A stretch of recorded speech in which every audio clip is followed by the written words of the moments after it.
महोदय जी, मुझे मांग संख्या 46 और मांग संख्या 47 पर बोलने का मौका दिया, उसके लिए बहुत बहुत धन्यवाद। आज बहुत ही गंभीर विषय है, किसान और पशुपालक। पशु भारत देश कृषि प्रधान देश है।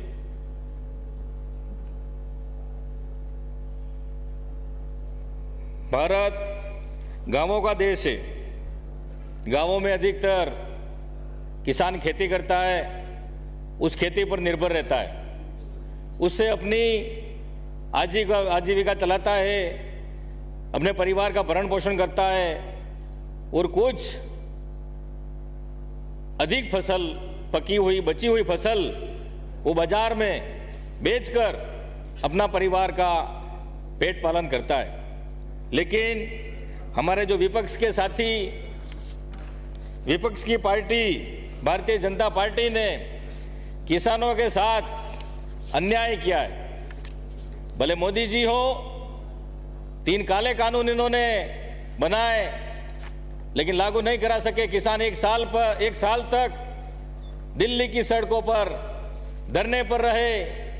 1000 किसानों को इन्होंने कुचला, मारा, बारिश में, ठंड में, गर्मी में, और ये बताते हैं कि हम किसानों के हितैषी हैं। इन्होंने किसानों का शोषण के अलावा कोई काम नहीं किया।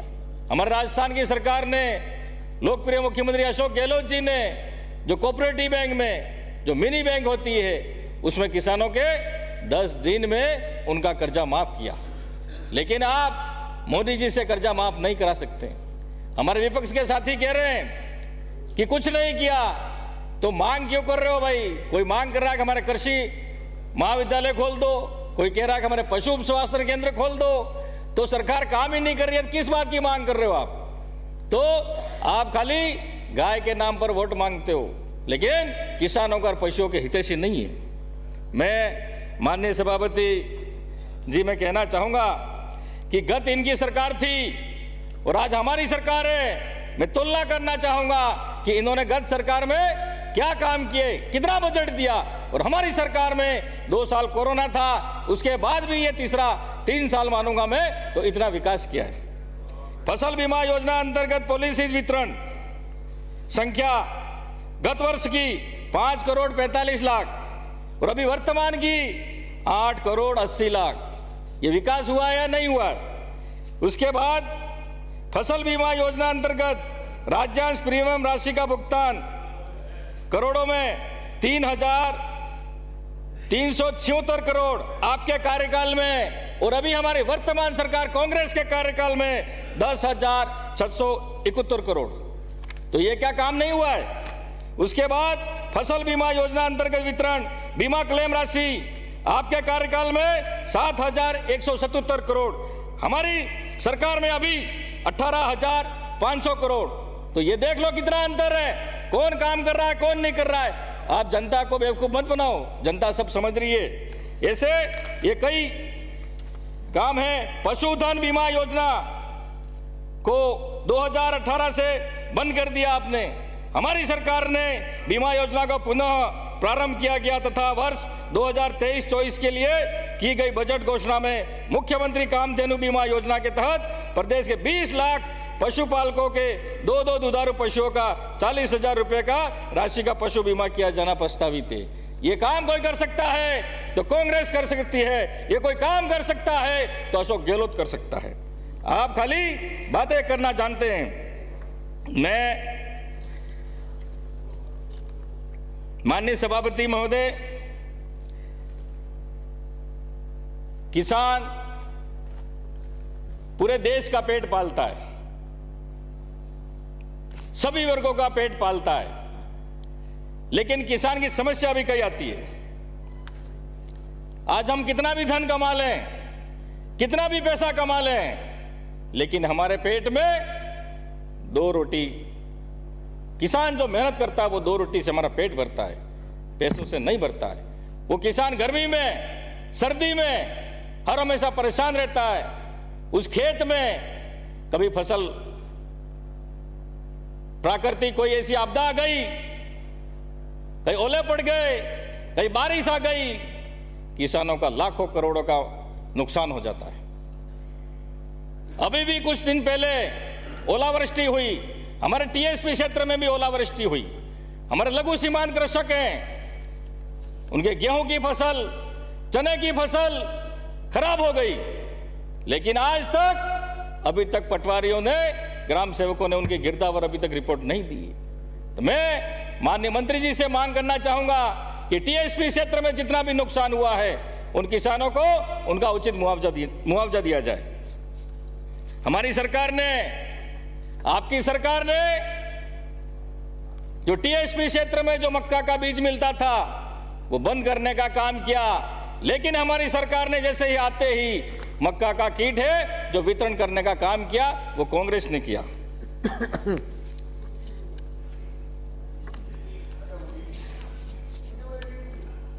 100 यूनिट बिजली फ्री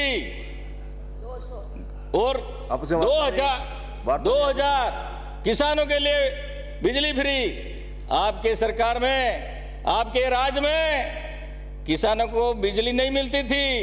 तुम्हारे राज में तो वो बिलों में करंट आता था, बिलों में। हमारे तो बिजली कभी केंद्र सरकार कोयला नहीं दे रही है समय पर, इस वजह से फिर भी राजस्थान सरकार सही समय पर बिजली दे रही है और माफ कर रही है, भले घरेलू बिजली हो, भले किसानों की बिजली हो। लेकिन आपके समय में क्या था? बिजली तो गुल, लेकिन बिलों में करंट आता था आपके समय में, वो समय याद करो आप। लेकिन लोकप्रिय मुख्यमंत्री अशोक गहलोत जी ने ऐसी व्यवस्था की है कि जो आप इधर सर इधर ही देख रहा हूं, सुन लो। मैं माननीय सभापति महोदय जी, सिंचाई हेतु जल संग्रहण पानी की टंकी का निर्माण करना। मैं माननीय सभापति महोदय, हमारा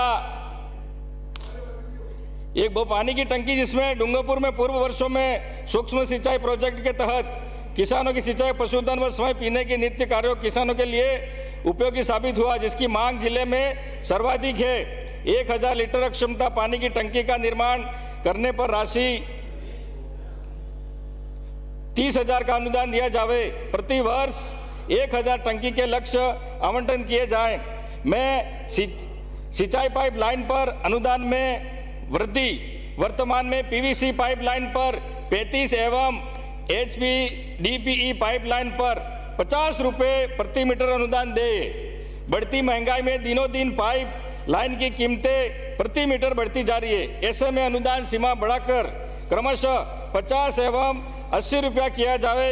ये मैं माननीय मंत्री महोदय जी से और सरकार से मांग करता हूँ। 50 mm सिंचाई पाइपलाइन पर अनुदान अनुमत किया जाए। डूंगरपुर जिला जनजाति बाहुल्य क्षेत्र है, टीएसपी क्षेत्र पहाड़ी क्षेत्र है। जिला डूंगरपुर ही नहीं, पूरा टीएसपी क्षेत्र अरावली पर्वत श्रृंखलाओं से घिरा हुआ है। जल स्रोत कुआं या ट्यूबवेल नीचे के क्षेत्र में होता है और खेती पहाड़ी पर करते हैं, जो वर्तमान में पाइपलाइन 63 mm से ऊपर है, जो इस क्षेत्र के लिए कृषकों द्वारा 50 mm पर सिंचाई पाइपलाइन पर अनुदान की मांग की जा रही है। तो ये मांग मैं मंत्री जी से करना चाहता हूं, क्योंकि प्रेशर इतना बन नहीं पाता है, वहाँ हमारे पहाड़ों पर खेती होती है, तो इसलिए आप इसको विशेष ध्यान दें। 50 mm पर। सर टाइम नहीं हुआ सर हमारा, मेरा अभी तो 2 मिनट में समाप्त करें सर। 2 मिनट नहीं हुए, भी तो बोलना बाकी रह गया। 2 मिनट में। राज्य सरकार ने तारबंदी पर अनुदान दिया, उसके लिए मैं मुख्यमंत्री जी का और मंत्री जी को धन्यवाद देना चाहता हूं। इसी के साथ ही मेरे विधानसभा क्षेत्र में जो मुख्यमंत्री बजट घोषणा में कृषि महाविद्यालय दिया था, कृषि महाविद्यालय दूसरे भवन में चल भी रहा है और दूसरी जगह अभी पालवड़ा भूमि भी अलॉटमेंट हो गई, लेकिन अधिकारियों की लापरवाही की वजह से अभी तक उस भवन का पैसा भी अलॉटमेंट हो गया है, लेकिन भवन चालू नहीं किया है। मैं माननीय मंत्री महोदय जी से निवेदन करना चाहूंगा कि ऐसे अधिकारी कौन है जो विकास में बाधा अटका रहे हैं। इन अधिकारियों के खिलाफ कार्रवाई होनी चाहिए और जल्दी से जल्दी जो पालवड़ा में जो प्रशासन ने जमीन अलॉट करके दी है, वहां पर जल्दी से जल्दी कृषि महाविद्यालय भवन बनाया जाए। इसी के साथ ही जो मक्का का बीज और दूसरे बीज जो भी मिलते हैं, टीएसपी क्षेत्र में सभी के पास खेती है, एसटी जनजाति के पास भी है, ओबीसी के पास भी है, एससी के पास भी है, कोई जनरल है उसके पास भी खेती की जमीन है, तो उनको भी बीज दिया जाए और जैविक खेती पर ज़्यादा जोर दिया जाए। मैं कहना चाहूँगा, आज जो जितनी भी बीमारियां हो रही हैं सभापति महोदय, कैंसर, बीपी, शुगर, कई प्रकार की बीमारियां हो रही है। ये बीमारियां क्यों हो रही है? ये बीमारियां इसीलिए हो रही है, यूरिया, डीएपी सब दुनिया भर का केमिकल पड़ रहा है उस खेत में, तो उससे जो अनाज उपज रहा है तो उसी से बीमारी हो रही है। तो मैं माननीय मंत्री महोदय से निवेदन करना चाहूँगा, सभापति जी आपके माध्यम से, कि जैविक खेती पर इसको ध्यान दिया जाए। देसी खाद पर पहले लोग 100 साल 150 साल जीते थे क्योंकि वो देसी खेती करते थे। आज घास मारने की भी दवाई केमिकल की आ गई, घास मर जाएगी, तो उस दवाई से कई प्रकार की और बीमारियां फैल रही है। मैं तो इसके पक्ष में नहीं हूं। डीएपी, यूरिया तो और बंद होना चाहिए, जैविक खेती पर ध्यान देना चाहिए, उसको आगे बढ़ाना चाहिए, ये मेरा मानना है। उसके बाद टीएसपी क्षेत्र में सर 1 मिनट सर, 10 मिनट नहीं हुए सर, मेरा खाली 1 मिनट सर। जो पशुपालक हैं सर, हमारे वहाँ टीएसपी क्षेत्र में एक ही मकान है, उसमें लोग भी वहाँ रह रहे हैं और जानवर भी इधर बन रहे हैं, बकरी भी इधर बन रही है, गोबर भी इधर कर रहा है, तो उसके लिए अलग से कैटल शेड की व्यवस्था होनी चाहिए। जब इंसानों के लिए तो मकान की व्यवस्था है, सरकार दे रही है, तो कैटल शेड पशुओं के लिए, जानवरों के लिए भी अलग से कैटल शेड की व्यवस्था सभी वर्गों के लिए वहाँ सैंक्शन कराए, ये मैं माननीय मंत्री जी से मांग करना चाहूँगा।